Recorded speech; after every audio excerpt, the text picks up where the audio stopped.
Hatuna uniform hiyo sisi wanajeshi wa jeshi la wananchi wa Tanzania. Hatuna mbao huo kwamba utakuwa Tanga joto alafu umevaa mpaka hapa. Sisi tuna namna yetu ya kuvaa katika uniform ya jeshi la wananchi wa Tanzania, sio lile.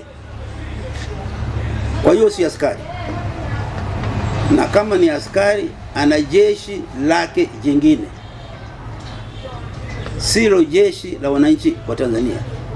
Na sipendi kuamini wala siamini kwamba ndani ya jeshi letu tuna watu wa aina hiyo.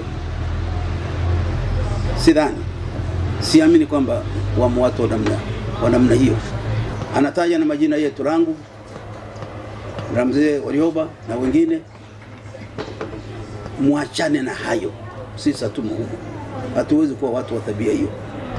Sisi ni wazee wenu, tunapenda sana nchi yetu, tunajua jeshi yetu. Mimi ni askari ndani ya jeshi hiyo mstaafu.